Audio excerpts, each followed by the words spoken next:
Hello everyone, Nubkeks here, and welcome back to our viewer replay coaching series. In today's episode, we are taking a look at Overkill, who is playing Thrall right here.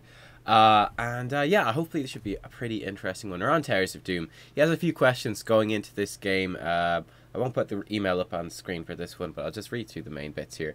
He's saying he missed a few routes, but he thinks it's a decent Thrall game. So one of the things we'll see with Thrall, he's talking about this Feral Spirit ability down here, which sends out... It's a skill shot. It's quite difficult to hit, actually, so we'll see how you do with that in the game, but this is one of the most difficult skill shots in the game, and even the best players do miss that from time to time, so not too worried about that. He also talks about the draft a bit as well. He's saying during draft he wanted to pick Lunara, but as his draft went on, he felt Thrall would be better. Let's just take a quick look before we look at the questions he has for this game. Let's look at the drafts and see what we have here. So we are on Towers of Doom, where, you know, sort of poking and interrupting is quite important.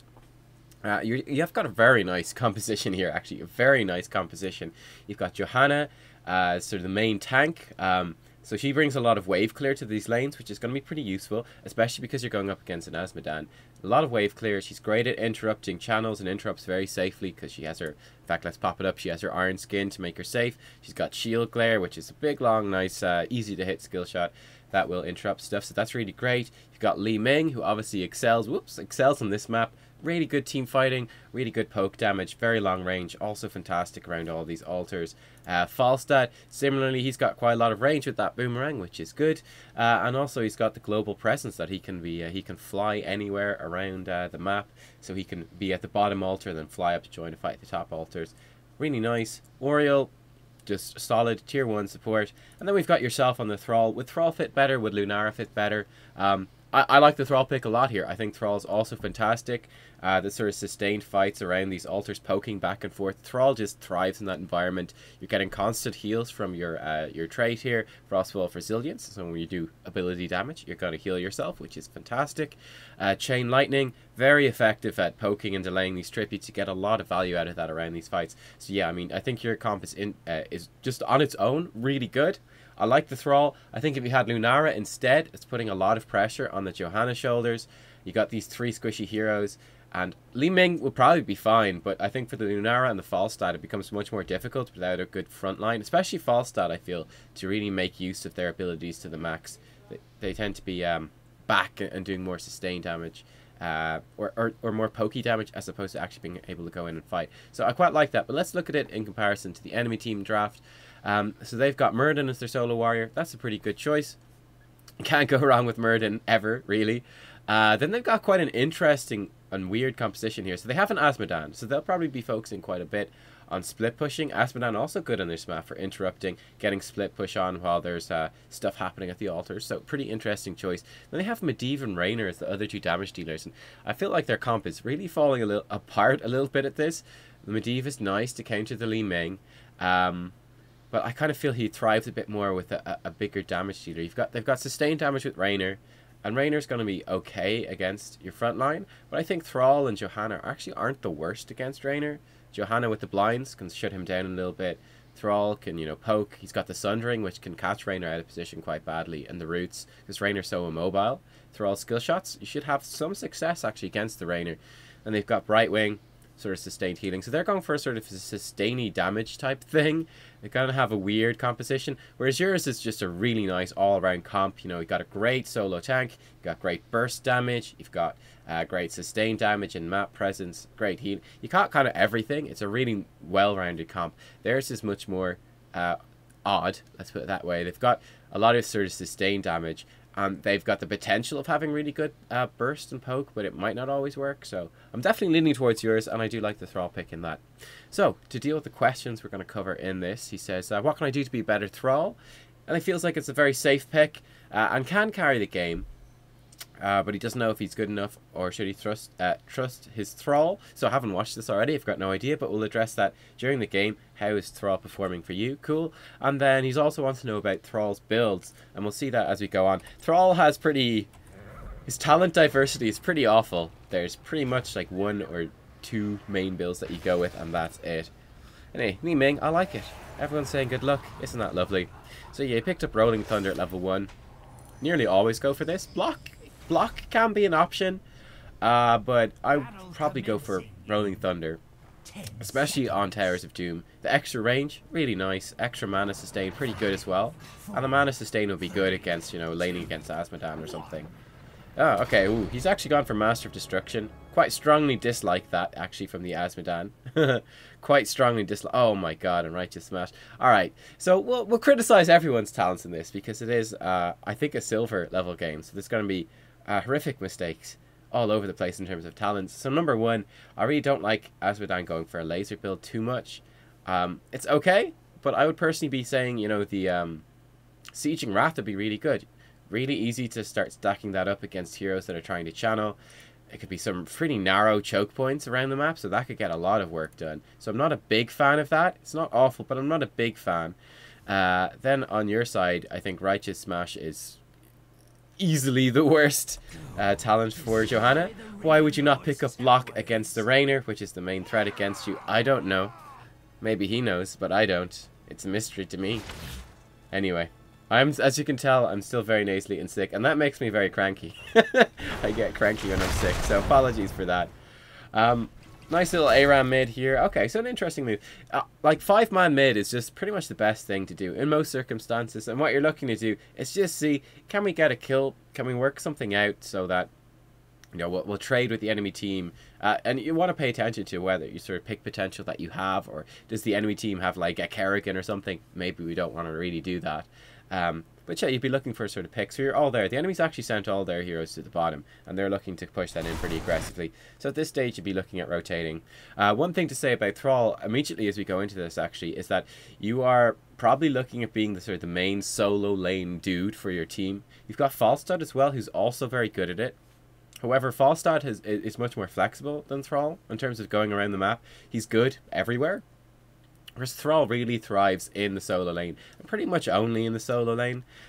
So I would like for you probably to be looking, we'll see what happens, but ideally I suppose you'd look to go up top and just sit in that top lane and be pushing it in, staying pretty safe if you can. And yeah, Falstad can fly into the lane and you can get off a gank, or Falstad can fly down, stuff like that. But that's sort of the main thing you'd be looking for right here. You guys have a lot of wave clear really, so it shouldn't be too difficult, all things considered. Falstad's going down. So again, I would immediately criticize you right here in terms of your movement. Oh, by the way, as you can see, the colors are a bit wonky with the map and the stuff. Nothing I can do about that. I've shown you everything I've done in the replay thing. There's literally nothing I can do. Blame Blizzard, not me. I get people giving out to me about that in every replay. It's not me. It's not me. But yeah, at this point, it's so important at the early game to soak your lanes. And you're not doing that at all. So yeah, you should 100%, 110%, you should have gone, alright, cool, everyone else is here. I'm the solo lane guy on the team. That's my job. I'm going to go up top, and I'm just going to sit in top and soak all of that experience. Will be fine. The defender's advantage, you know, there's a defender's advantage in the game. Structures help the team that they're near to, or they help, well, your structures help your team. So if it's 4 of your heroes plus all of your structures against 5 enemy heroes, it's a pretty even fight. And then you'll therefore slowly be winning because you've got an extra lane of experience happening. So that's very important. You're coming down here to defend. You want to help out defending. Your teammates ought to be able to defend this just fine on their own. So you're giving up a lot by not soaking. And that's a very important part of playing Thrall. Alright, so got some damage down the Rainer, not bad. Running around a lot. There we go, getting in and attacking the Azmodan. That's good. Okay. I think, okay, right there, for example, I feel like you're struggling a bit to control the Thrall in the fights. You're micro in the team fights, and the idea of what you should be doing in the team fights isn't fantastic. For example, right here, you started running away really early because you were going under the turrets, but your teammates were tanking the whole turrets, so there was really no danger to you right there, actually. And I feel like you'd be getting more out of Thrall's basic attacks. They hit very hard. So you should be trying to get a bit more of those off in the team fight. You're playing a bit too defensive, a bit too scared. Also bear in mind that you've got your Frostwolf resilience, yeah? So it's Thrall's thing is that he heals up constantly. He heals himself for a lot over the course of the game. So much like if you're playing Muradin, you can take quite a lot of damage and not worry about it too much. Whereas obviously if you're playing someone like Li Ming, that damage sticks to you and it's worse to be hurt. with Thrall, it's not that big of a deal. Same thing with kind of Falstad. It's another thing you can do with Falstad. And indeed, you've often seen in my videos, right, on like Cursed Hollow or something, you end up with the Thrall versus Falstad solo lane. And basically the way that works out is Falstad pushes in the lane loads because he can outpush Thrall. Thrall slowly kills Falstad because Thrall can heal himself and can poke with his Q, whereas Falstad can't. And then eventually Falstad just Heartstones and flies back up with full HP. And that's basically how the lane goes, and it just ends up being pretty much a stalemate, with Thrall just staying in the lane, just thunking stuff with his hammer and shooting lightning, and the Falstad flying around. I cut my hand. It's very sore. It's very upsetting. Anyway, I'd definitely be a little bit concerned about that. I felt like he'd be going a lot more aggressive. So you're calling for lanes now. So it's good that you recognize you should be calling for lanes. However, you're literally... you know, you're team fight too late in terms of calling for lanes. Like, you should have been there from the start. Li Ming is going for the top. That's bad. I would in fact just immediately tell her no. I would, like, at that point, the second she pings she's going top, I would open up the chat and be saying, no, I'm solo top. I mean, in theory, you really shouldn't have to do that, but we are talking about silver here, where you will. But yeah, Thrall can do the solo lane just fine by himself. He's pretty much one of the best heroes in the game at that. Really difficult to kill him. The Q gives you just this constant poking output, so you're constantly hurting the enemy hero, and it's constantly healing you, so he becomes really difficult to kill and to deal with. He is a bit vulnerable to ganks because his mobility isn't very good at all, but your allies can come and deal with that. But yeah, so for example here, you're going up against the Rainer. You don't want to let the Rainer poke you too much, but he's not actually doing that. There you go, pretty much on cooldown. You want to be hitting the Rainer with your lightning every time it comes off cooldown. Zap, zap, zap. That's what you're doing. That's great. You could be hitting the minions a bit more. You missed the wolf. That's okay. At this point, I feel like you're actually misplaying this.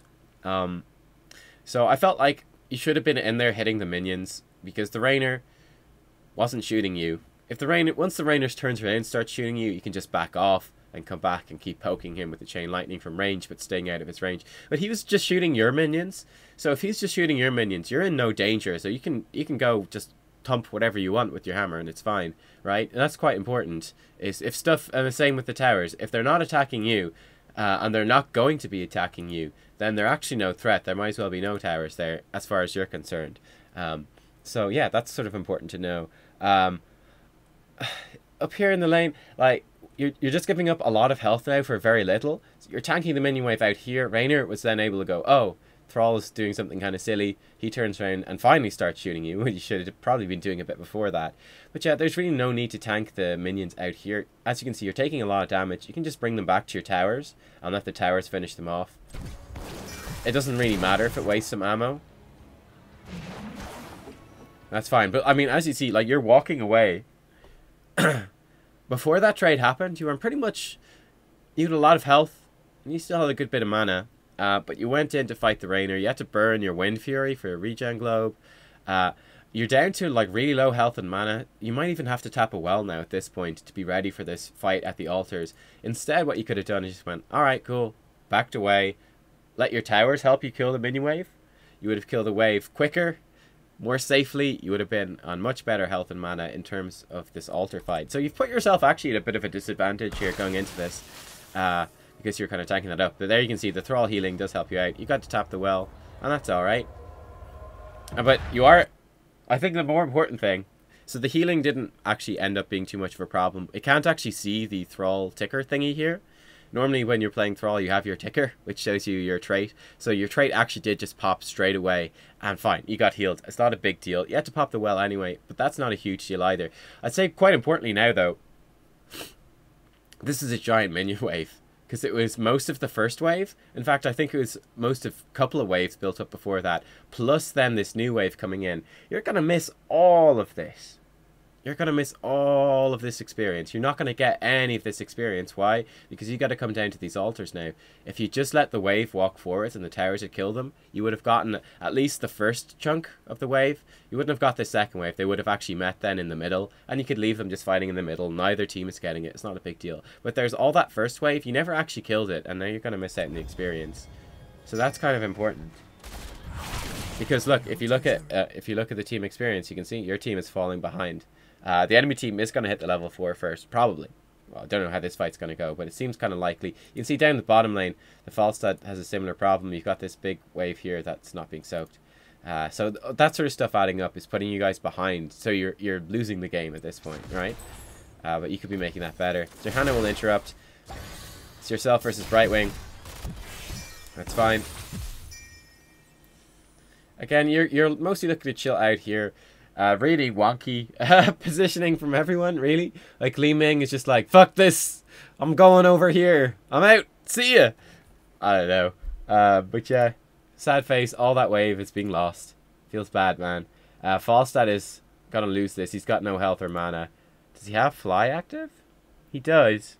He could have Hearthstone and flew back in, which probably would have been better, considering that he's got apparently no life. But yeah. Like, you can delay this forever. There we go. Li Ming, notice what's going on. She comes back around. You pick up the kill. This should be a dead Brightwing as well. She's got nowhere to go. Apparently, she's actually just going to run around you. That's a little bit awkward. You have your wolf ready. There we go. All right, well done. Good. Definitely could have played that better in terms of body blocking her and stuff. So, Brightwing's over here. She's fucked. She's fucked. There's nowhere for her to go. She's got no blink heal. The only way for her to go is to try run past you. And she actually almost got away with it, which is kind of crazy. But you can just position to the left-hand side of her. Whenever she tries to walk back, you just step in front of her. And she has a miserable time.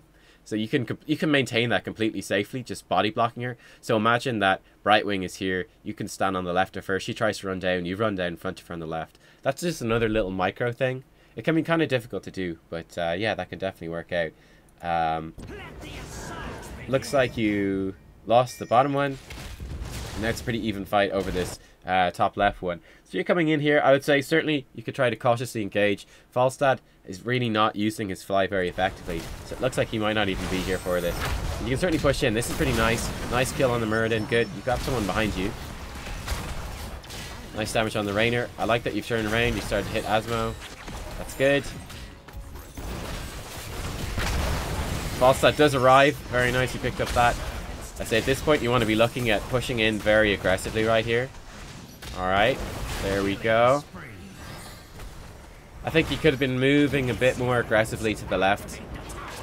Right, so a couple of the enemy team's heroes have died. You know that you've got a huge 5-man advantage. So at that point, they've got very few heroes actually left there to fight you. You can really look at, when you're on a hero that's not that squishy, like Thrall. You know, he's kind of squishy for sure. He's not a warrior, but he's one of the tankiest assassins and damage dealers. So you could definitely look at pushing in aggressively to the left, kind of establishing a bit more of a zoning presence. You might have killed the Brightwing then. It's not a huge deal, but that's a small thing that you can definitely do to improve. At this point, you're looking at running away. You've got no mana, so you're kind of in trouble.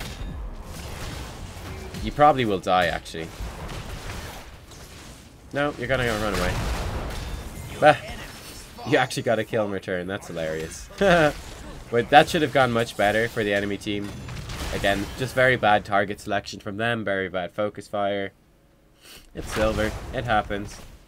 Not gonna worry too much about looking at every single mistake. We mostly want to focus on what you can be doing better. Alright, so at this point, let's talk about the lanes. I like it. You should, at this point, yes, you're going down to bottom. I think that's excellent. Again, if we look at sort of the lane assignments, Falstad is dead. Falstad can fly anywhere. Then you got 3 heroes pushing up here. So they can do something up top, or it's very easy for them to get from top to the mid lane, so you can get to all the lanes. The bottom lane is the one that, apart from Falstad respawning and flying down, is difficult to get to. You can certainly start it off by running down there. Again, it's one of the side lanes, so it's one of the soloable ones, really. So yeah, that's pretty handy. You can just zip down there and grab that. I mean, as you can see right now, your Johanna actually Hearthstone, excuse me. But look, we see Li Ming, she's up, she's getting the XP from top. And then the Oriel has actually moved in, and she's going to be getting the XP from middle. So this is working out very nicely. You're going to have a hero in every single lane. That's great. That's fantastic. And because you've been winning the fights and stuff, you're a little bit ahead now in terms of XP. Falstad just flying to the mid lane. Hello, friends. He just missed the backswing of the hammer. Almost kills the Rainer. That's alright. But yeah, at this point, Thrall games can often be quite boring because you just spend a lot of time sitting alone in the side lane. You're not going to kill anyone much. No one's gonna kill you much. You're just gonna be there, just being a big sponge for the XP. That's just the way it works. So you're doing exactly the right thing. Deal with these pumpkin sappers. Very nice. Just popping your abilities to deal with that. Pretty cool. Let's take a look at the talents while we're talking about this. You're probably going for the standard Thrall build. I'll wait for you to pick it. Are you gonna pick it? I say like this, talents. It's been unpicked for way too long. There we go. It finally gets picked. That's not picked for ages, right? It's not like you're under pressure. There's literally no other heroes near you. There's just everything's happening up in the mid lane. You've got zero pressure on you. And in a zero pressure situation, you should probably be picking that up sooner. And as well, I think this ties into what you're saying in your email where you're wondering, like, are there other builds you can go for with Thrall? And the answer is, not really. This is like the default Thrall build. He's very cookie cutter. You can certainly mix it up. You can, but that's not normal. And like going into any game with this build, it's going to work exceptionally well. They really need to change Thrall at some stage. But yeah, this is the standard Rolling Thunder, so more range on your Chain Lightning, gives you a bit more mana sustain as well, which is really nice for the laning. And actually, I haven't talked about that, but that's quite important. Is you want to proc this, you'll see it, if you zoom in here, you see, for example, on this guy, this minion, you see this? You see that little lightning thing that's sparkling there?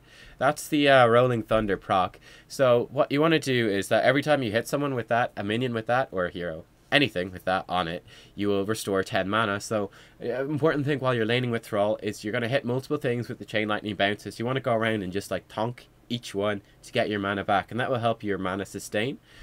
In the lane, Thrall's health naturally sustains very well with Frostwolf Resilience. The main issue is that your mana is going to run out, especially if you start getting pushed in, because your wave clear is pretty bad as Thrall, and other heroes like Falstad can push you in, and then you start needing to spend more and more mana to try to catch up with that. Then, yeah, Ride the Lightning at level 4 is you get 2 additional hits on enemies with Chain Lightning. This is really great because it gives you more stacks of Frostwolf Resilience and just a bit more damage as well, and more things to proc your Rolling Thunder mana restore off of. So synergize really well together. It's mostly, I guess, for a bit more pelt. Like, I think a single Q when you've got this will give you like a full stack of Frostwolf Resilience, so it'll give you a guaranteed heal, which is great. Makes it easy to play. Then follow through at 7 is actually massively important for Thrall. Can we bring up his stats? No, that just does something weird. Oh, what have I done? There we go, zoom out again. Huh, I don't know. But yeah, if we look, I can't bring it up in this replay client, but follow through works really well on heroes with slow, hard-hitting attacks, like Nova, like Thrall. I think they're like probably the 2 standout heroes that just scale incredibly well with follow through. Zeratul also does pretty well, though his attack's a bit faster, but it's very good actually. He's got an exceptionally good basic attack. But yeah, Thrall hits really slowly but really hard. Works very well with follow through, and what you're gonna want to be doing is to try stagger your abilities. So you know, you hit them with the Chain Lightning, then basic attack them, then you hit them with the Wolf, basic attack them, then you pop Wind Fury, and then you basic attack them. It's just that the 40% extra basic attack damage does a lot because it hits so hard. And you can weave it in between your attacks quite easily. If you take Thrall, for example, who's not in this game, he's got follow through and it's crap because Thrall hits really fast and really weak, so it doesn't actually do much on him. But it's really good in Thrall. Really good in Thrall. Anyway, yeah, for the most part, what's going on? Your teammates are fighting. They're dying. Rip. I mean, it's like Li Ming is just fucked off from that. She's like, I'm done. Johanna is just clearing the waves while Oriel died. That's unfortunate. Again, like, Li Ming is coming around to you. Why is she coming around to you? I don't know. We must claim them first. They just stole the pumpkin sappers away from you.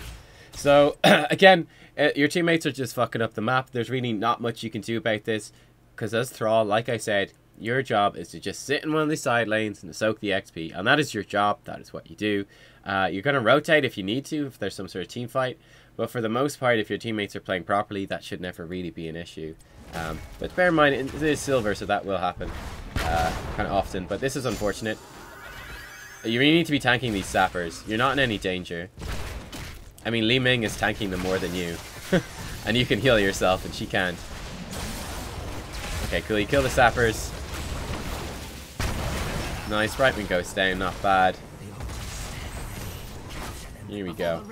Big fight. Okay, cool. I would say right there.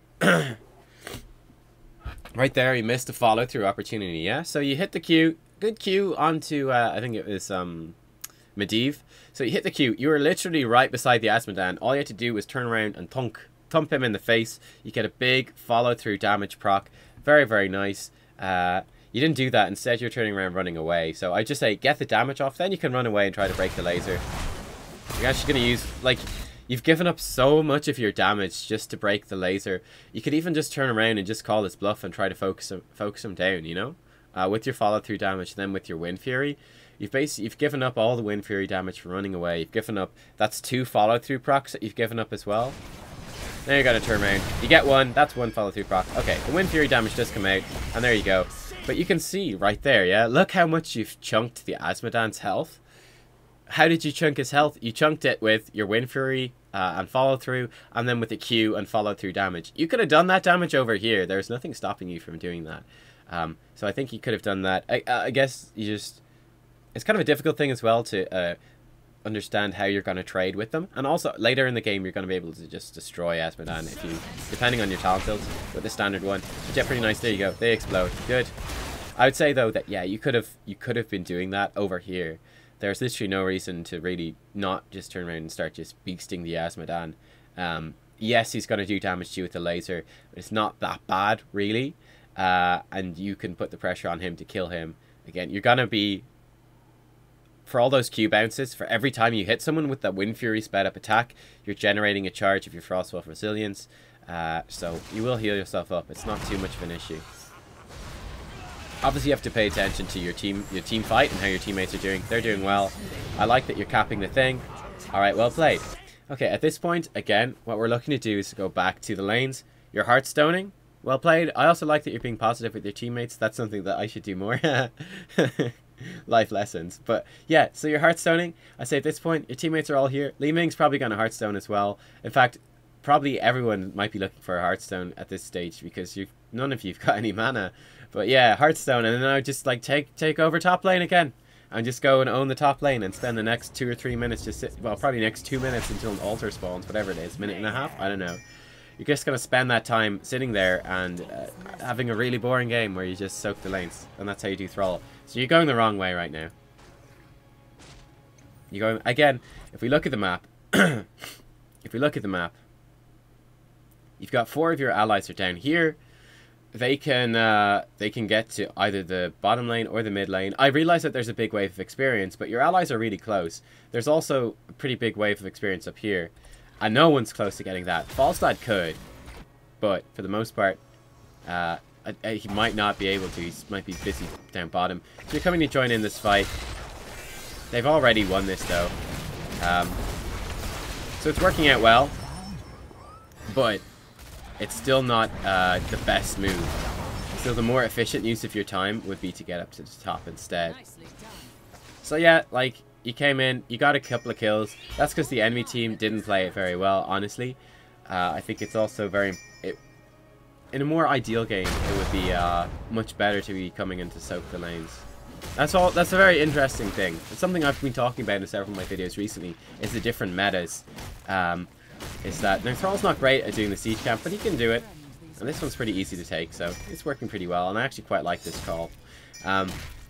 It's something I've talked about though in my recent videos, is the idea of the different metas. You could also be taking your heroic. Are you going to be taking Earthquake? Probably not. You're probably getting the Sundering, let's be honest here. So there's no reason not to take it as soon as possible, really.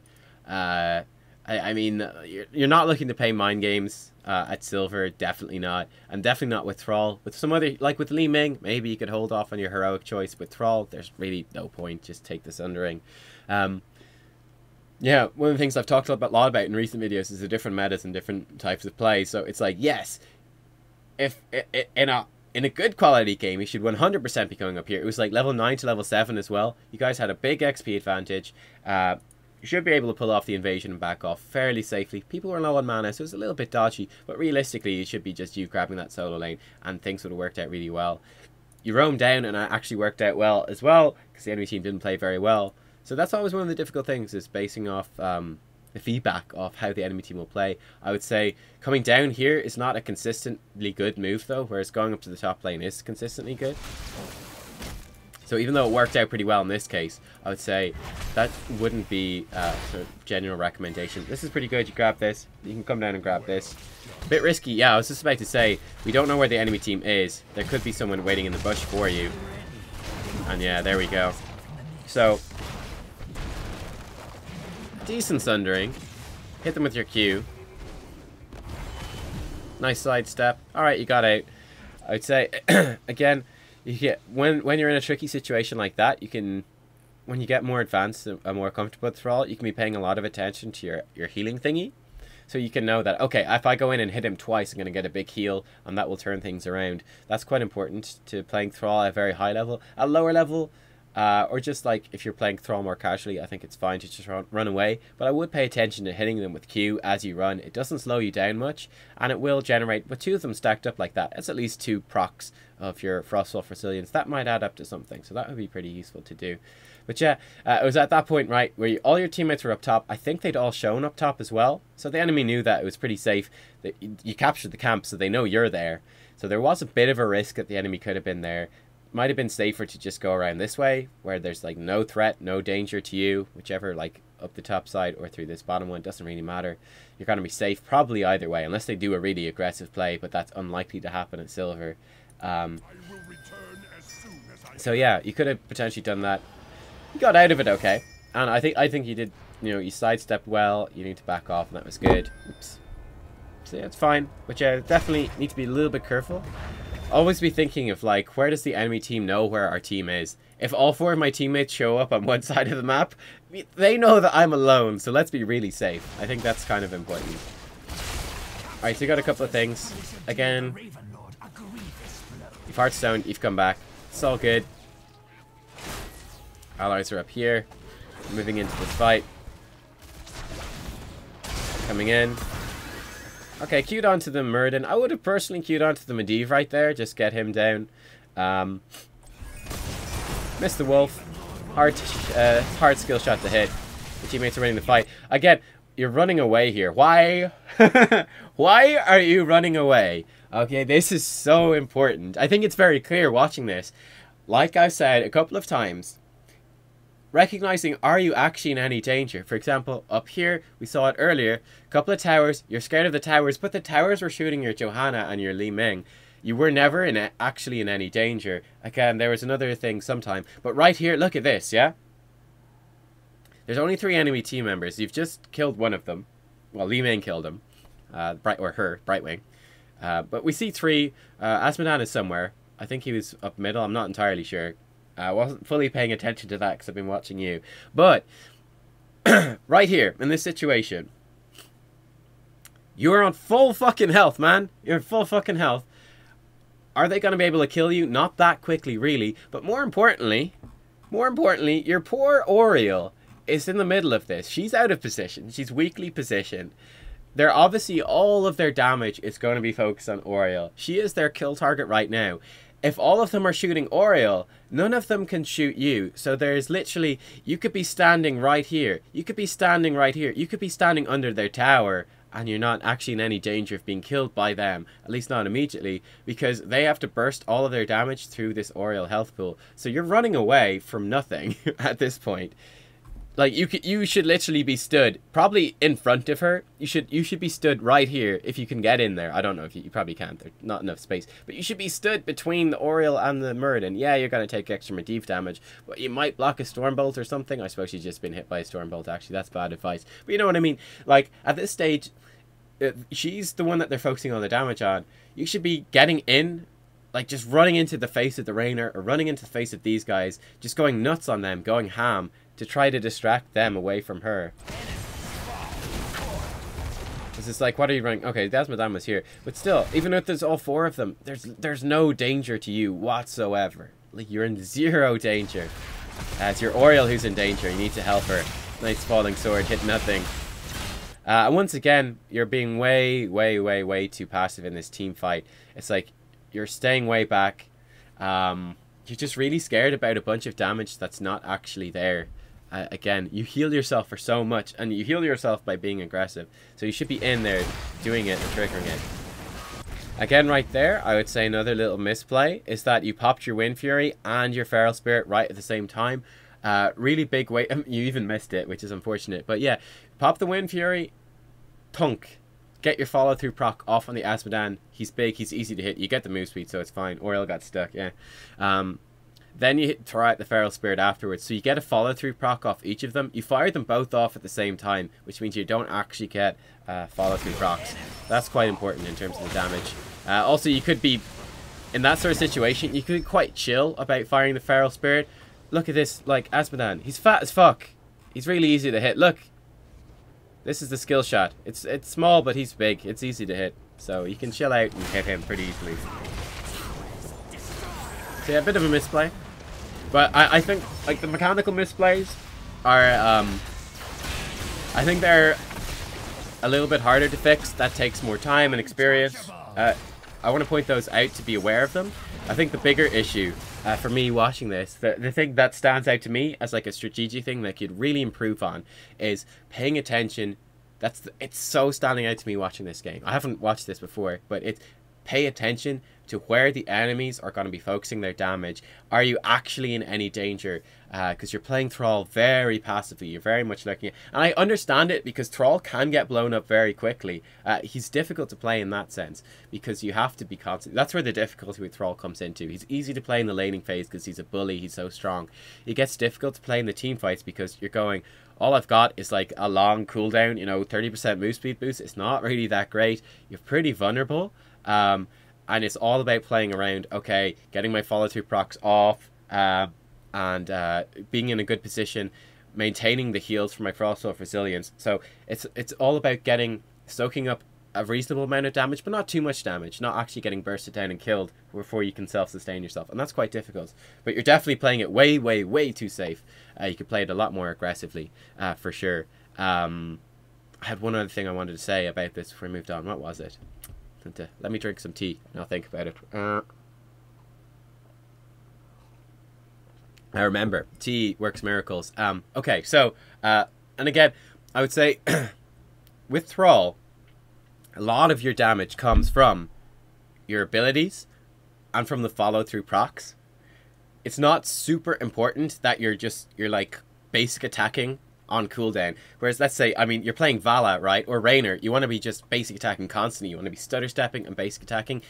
That you do that with Thrall, but it's not as important because so much of his damage is tied in to his abilities and to the follow through procs. It's like you want to be getting, if you can, follow through procs off as efficiently as possible for sort of max damage output, but you don't need to worry overly much about like staying in the enemy's face and just thunking them constantly. You can like back off a little bit and move around the team fight, but definitely be looking to get the maximum value out of that. I'm sorry that my nose is so itchy as well. Like I said, I'm sick. There's nothing. It's always itchy. It's always itchy. But yeah. I'll talk about the Sundering as well a bit because I haven't seen any good Sunderings yet. We saw the one defensive one, that was actually pretty good, to be fair. But it's a defensive one, which is not how you really want to be using it. You're saying you've got the Sundering ready. You can Sunder Medivh at this point. Your attention is split up here. That's fine. But yeah, with the Sundering, what you really want to look to do with the Sundering, it's really best used in like a flanky position, especially to isolate an enemy member of a member of the enemy team. So you could like sunder the Thrall, the Raynor into you, something like that. You're getting some damage down, that's good. Got the tower down, that's good. You got very low mana, which is a big issue. Calling for a retreat, that's fine. Nice kill. Falstad is split pushing, by the way. That's where the Raynor died. Yeah, again, right here, yeah? Again, I feel like you're lurking way far back, man. Look at this. It's like, once again, you're so far back. And yeah, you want your teammates to retreat. But what are you doing for your team by being back here? You're not doing much. Why would you be back here when you could be up here, right? Again, it's the Oriel that's been in the tough spot, that she's the one that's being focused and being caught out of position. At least if you're up in front of her, you can body block people, you can zone them out, you can just be like, rawr, I'm Thrall, I'm going to hit you in the face, and it scares them off a little bit. By being this far back, you're actually helping the enemy team because they know they're looking at this. It's so easy for them to dive the Oriole now because they go, oh, look, well, Thrall, he's fucking miles away. Easy, right? No problem. No threat from the Thrall. He's miles away. Great. If you're up here in front, it's much scarier for them to try to dive the Oriole on top of like 3 full health bars. Again, you got full health bars. If you were on like 50% health, I could go like, all right, I understand you want to stay a little bit further back, but especially at full health, when they're focusing on the Oriole, you can go in. And especially with this sort of team, they don't have any huge burst damage that's gonna just like go, whoa, I'm gonna die. I mean, like, look at it, like the fucking, he's building lasers and demonic invasion. He's not gonna chunk you at any moment. Like, there's literally no burst damage that can come and take you by surprise. It's like, yes, you get murdered and storm bolted and then they'll start shooting you, but it's pretty slow, predictable damage. It should be pretty easy, honestly, to play Thrall in this sort of situation. I like this flank a lot. Again, I'm not sure if we comboed the follow-through procs there quite properly, but it wasn't bad by any means. He got a lot of nice sort of chunk damage down. Very good. I would say at that point, I was thinking about the follow-through procs. Which way did you run right there? I would say, again, you could be looking at going pretty aggressively into the backline of the enemy team, but fine. You almost rooted your own Johanna. Nice. Unlikely you're going to cap this, yeah, but it's worth doing. Draw some of their attention. But yeah, I liked how you played that. You know, you're trying to cap it, but you were paying attention. You saw the enemy team was coming. You backed it off. Not a big deal. Nice. There we go. Good kill. Well played. But again, like, one of the things we should be noticing through all these fights is that you're pretty much consistently on max health or close to it, you know? So that's a big resource that you could be using a little bit more. But yeah, it's saying need mana as well. That's definitely mana management, like I said, is a big thing on Thrall because you do get so much healing. It's all about your mana and how much mana you've got left. Like I said, once you got the level 4 talents, once you got those couple of talents, let's take a look at the other ones. Ride the Lightning and Rolling Thunder. Every Q is going to heal you, so you're going to heal very easily in team fights or if there's minions, anything like that.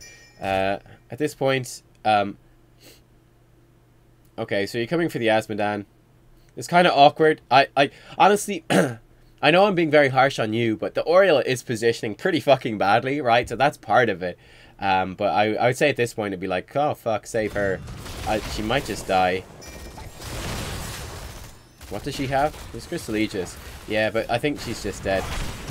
Falstad is... Jesus. No one cares about this, apparently. But yeah. Alright, nice. He does go down. Good.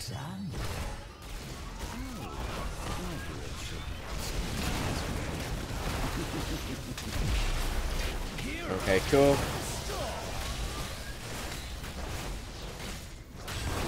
So that fight went pretty well for you. I like that you went aggressive there, and your health went low. But you still went in and did it, and that's good. I'd say, like, the only thing, you could have maybe fired the Q off a bit earlier, but it's not a big deal. I like that you're taking the aggression here. It's good.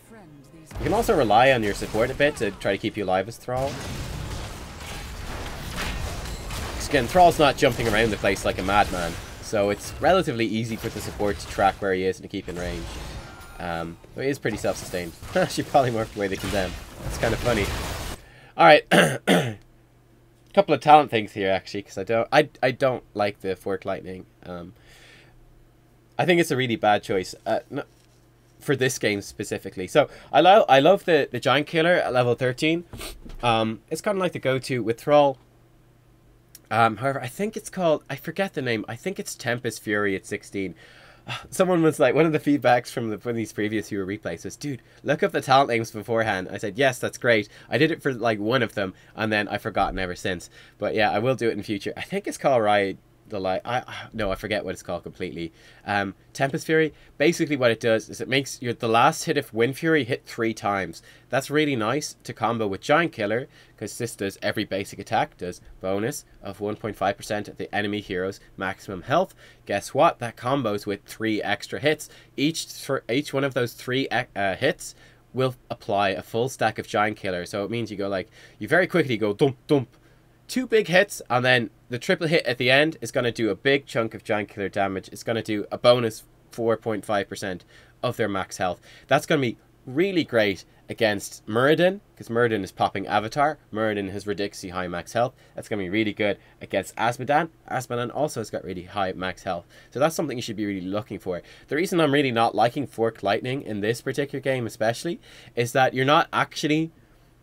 Fork Lightning is nice for extra poke, and obviously then for extra sustain, for extra follow-through procs. Now, obviously the reason I don't like it then is that the extra poke is great. However, you're not really making use much in the game of your sustain or of your follow-through things. You're not really using either of those that well, so that takes away a lot of the value of this. Whereas obviously the 3 final hits is pretty good. Would really help with bursting down the Asmo or the Muradin. So I would have preferred to see that for sure. And it's kind of the default thing.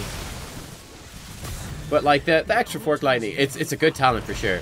I don't feel like, I'm not certain that you're actually going to be making a whole ton of use out of it. You know what I mean? Like I haven't felt that your playstyle is really like right here for like you hit 2 stacks right there, which is like you're right beside the enemy team. There's no reason. It's not a big deal because you spent the thing right afterwards. But in terms of playing as efficiently as possible, once you hit 2 stacks, you're not getting any cooldown ticking over. So you should always be spending it when you're near the enemy team to just be getting that poke damage down and always have the cooldown ticking and just firing them off, firing them off, firing them off. Unless you're saving up the follow-throughs for something, but we weren't really. Again, we're in the 2. You're polymorphed, so it's fair enough. That's a good sundering.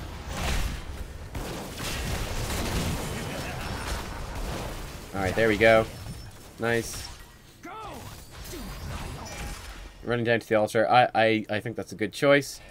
I would grab this altar right now. What you're doing is perfect. Li Ming is grabbing this one. That's perfect. Falstad should be able to delay this for days. He's got a fountain as well, apparently. There you go. Nice. We can't see the exact number on this, but it should be pretty close to winning. Oh. Well, listen. He held them off long enough. It's fine. Fuck it. Alright, cool. You probably actually kill this Brightwing. Okay, we can just yeah, your teammates are going to kill the Brightwing. That actually worked out. Did you get the shots? You did. You just actually got the shot off the tower, so that's good. Oh, that's pretty well played, actually. Generally speaking, again, I think it's one of those things where that worked out really well, but generally, it's not the way you want to do it, really. I would say normally it's much more important to get the kills and then get the objective, because it's much easier to secure objectives after the kills have been secured. The issue is that if you split your attention, you half focus on the kills, half you focus on the objective. If you get interrupted taking the objective because you haven't killed them, it could work out badly. It worked out fine. That's sort of maybe important to pay attention to. So you can get the boss for the win. And I mean, with 2 heroes dead, yeah, you could totally do this. So I do think it's a good call. They obviously know you're going to do it. And Brightwing can teleport in, but I mean, realistically, you're winning all the team fights. You've got the Sundering coming up. Falstad can fly in. He's got Gust as well. This should be a very safe and very easy way to win the game. There's Raynor. Hello. Muradin is just sitting in the bush. Again, we're sitting on our stacks of our Q. We really need to be firing those off. You're almost dead. You have to actually be Crystal Aegis. That's a bad Sundering, but I suppose you got to win the game, so it doesn't matter too much. But yeah, I mean, right there, like, Oriel had to expend her heroic to save you there. You had a ton of self-healing at your command, basically, that you could have used. Oh, you died right at the end? Feels bad, man. Feels bad. Anyway, there you go. We didn't get to level 20. I think you said something in the email. Sorry, I banged the microphone. What did you say? You say you normally pick Nexus Blades or Bolt on the level 20. Yeah, at level 20, I would normally go for Bolt of the Storm. Thrall's one of his main weaknesses, obviously his strengths, is that he's very sustainable. And he does like pretty consistent and hefty damage during the fight, and nice poke and everything. His big weakness is that obviously he can be crowd controlled and bursted down. He has no escape. Like, he doesn't have a teleport. He doesn't have what's it even called? He doesn't have a barrel roll. He has nothing like that to actually get out when he gets caught in a bad position. So Bolt of the Storm at level 20, it's not amazing, but it does give you that. It gives you that sudden escape, which is pretty useful actually as Thrall. And like, if you do decide to play more aggressively, if they ever catch you out then in a bad situation, you can bolt out and you're fine. So that's kind of important. And then, like, even if you're low, you can heal up quite a lot with your poke and then come back into the fight. So yeah, I'd pick up bolts at level 20 for the most part. Wasn't a big fan of the Fork Lightning. I'd much rather go for the Tempest Fury. Also bear in mind that the extra hits on your Wind Fury also count towards your Frostwolf Resilience. Won't give you as much as probably the extra Chain Lightning charges, but there you go. I think there is a place for the Fork Lightning for sure, but it's all about getting those extra follow-through. It's going to be less damage overall in terms of like a straight-up whacking people in terms of the fight, but it does give you the extra follow-through charge. It gives you more healing and it gives you more poke. So if it's a very poke-heavy game, then you can go for that, and it's not awful. And I do take it from time to time, but generally I go for Giant Killer into the Tempest Fury, the final 3 strikes. You can also, one thing actually that's worth noting is that if you want to grab something else at level 13, like Spell Shield, like if it's going to be very important, like if you're in a lot of, like, not in this game, obviously you're in no danger of being bursted down by anyone, but if they have a very strong pick comp, a lot of burst as well, so they've got like a Kerrigan, Muradin and a Li Ming or something, and you're kind of going, yeah, I'm very vulnerable as Thrall. You might grab the Spell Shield in that sort of situation to try to keep yourself alive, and then you could pick up the Fork Lightning at level 16 because you're not getting the follow through synergy with the extra hits on the Wind Fury, something like that, you know. But yeah, I think on the whole, I think he did play a pretty good Thrall game. I say the main thing, and I don't know if this affects your other play with other heroes as well, but I think the main thing that struck me about this game, I wasn't really concerned at all about your Feral Spirits or your aim on them. I think little mechanical things in terms of making the most out of your abilities, the little mechanical things of not overstacking the follow through, of using the follow through stacks and stacking it out. That's not a massive deal. It's important, but it's not a massive deal. And then paying a bit more attention to Frostwolf Resilience. Again, I don't think it's a massive deal, because I think that, you know, that's quite difficult. It's a pretty advanced thing, and it comes more naturally as you get better and better at the game and stuff like that. I think the biggest thing, though, was definitely knowing when it's safe to go in, and that there were so many times during this game where you were at full health, where one of your allies was getting focused down and dying, all of the enemy's attention was on them, and instead of coming in and helping them out and being a front line and being scary and intimidating, blocking skill shots and just getting damage down because it's safe for you to get damage down, you were running away. You're running away an awful lot, playing very scared, very passive, when you could have been going in and getting a lot more damage down and being a lot more aggressive. That's a pretty crucial part about playing melee assassins, I guess. Definitely for playing warriors, even for playing anyone. Like, it's one of the things I like to say is that, you know, if you're Vala on 1 HP, you can still be in there and shooting and doing a lot of damage if the enemy is not in a position to actually focus you down. It's probably a bad example because 1 HP is pretty bad, but you know what I mean. It's like you could be on very low HP, and it's like a classic thing. It's just kind of funny in this sense that you were actually on full HP a lot of the times you're running away, so it's really bad, right? But you'll often see it with sort of the, you know, the not top tier players. You'll see top tier players, like pro players and stuff, in their games. Sometimes they'll have like no HP and they'll re-engage and go in. I think some of the Muradin plays can be absolutely fantastic to see that. You'll see like a Muradin with literally like 5% HP, dwarf toss in, and then boom, thunderclap and healing static to heal himself up, and he'll like survive just barely enough. He'll just barely have enough to survive, and then his teammates are able to come in and win the team fight, something like that.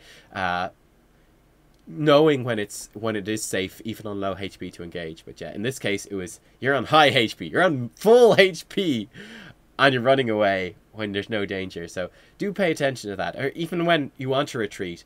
This happened in one of the other replays as well, I think, with the Tyrael. Yeah, it was the last one we did, the Tyrael, yeah, was that even in situations where, like, we should retreat now, I want to retreat, when you are, like, one of those tankier heroes, even when you're pretty much any hero, you kind of want to stay with your teammates to kind of back them up as they retreat. Even if they're slow retreating and they should be going faster, it's counterproductive to just run away and then be miles away, and then they just get dived on and killed, and you're going like, why did we not retreat faster? I think the real answer is, yes, absolutely should have been retreating faster, but I'll like stick near you so that if things do go to shit because you're not running away like you should, then at least I'm there to mitigate that shitness a little bit, if you know what I mean. But anyway, there we go. Hopefully there were some good tips for Thrall. I think Thrall's a good hero. I hope that those were some relatively straightforward things that you could put into practice fairly easily and probably see quite a big increase in terms of your Thrall play. It worked out pretty well in this game.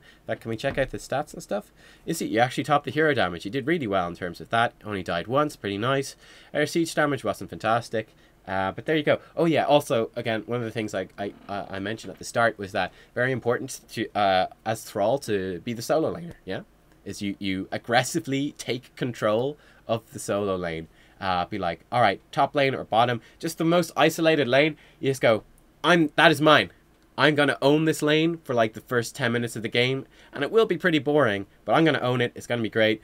And then be paying attention, obviously, to ganks that are coming in, and then rotate away for objectives and stuff. Like when the objectives come up, be like, all right, now I'll go and I'll deal with this. And yeah, I mean, if they send 2 or 3 heroes up and you're under a lot of pressure, then your teammates can come up and help you. But one-on-one, you should be owning it. So yeah, take that solo lane aggressively from pretty much minute 1, and just sit in there and yeah, I don't know, bring a cup of tea because it can get kind of boring.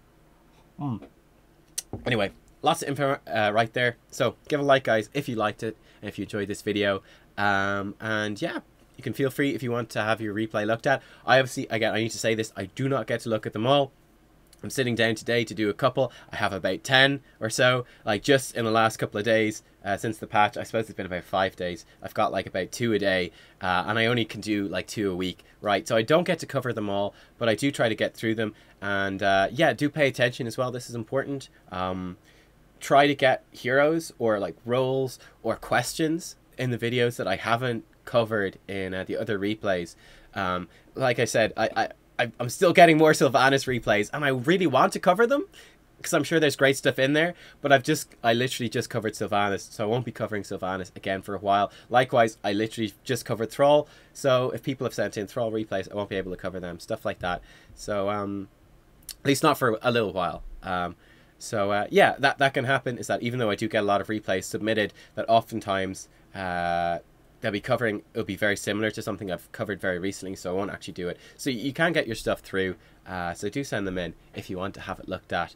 And yeah, you could even send in like 2 or 3 different ones, like our player here, Overkill. He sent in, I think he sent in 3, and that's fantastic because I could sit down, and it was a case, I think, that he had 3 replays, and 2 of them, I looked at them and said, no, they don't actually work, because I think one was where he was stomping. I was like, well, that's not actually that helpful. And actually, I want to mention that before I end the other one. And the other one was he's playing Oriel and he's playing support. And I kind of went, I've done a lot of support ones, so I don't really want to cover that quite yet. But I saw the Thrall one, went, yes, Thrall's perfect. Love to cover Thrall. Haven't covered Thrall yet. Different sort of hero. And it ended up, I think, actually being a really good one here. We covered a lot of stuff about being the sort of front line and managing your aggression there. But yeah, sort of final question here was that he asked me about he had a Li Ming replay, and he was like, it was a majorly one-sided game, and they just won really easy, and he's just wrecking everyone. And one of the questions I thought this is really interesting to end on was, how does he look at a game like this without thinking that he's just OP at Li Ming, and that he's just the best Li Ming ever because he's just crushing everyone in this game? What can I look for to improve? I would actually just say that's really difficult. You know, in any one-sided game, it's going to be very difficult for you to find whether it's your team that's crushing or the enemy team that's crushing. It's going to be very difficult for you to find stuff that you can actually improve on. Like if your team is being crushed, it gets so difficult to play stuff, and you're gonna do badly because your team is doing badly.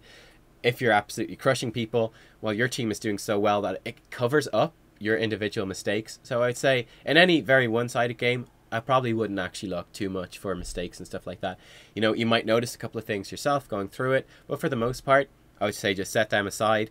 Do you want to mostly be looking for things that you could improve on, or be sort of analysing yourself in games where they're a little bit closer? I mean, they can still end up being fairly one-sided. Like, you guys won this really well, right? But it was still back and forth. There was definitely back and forth going on.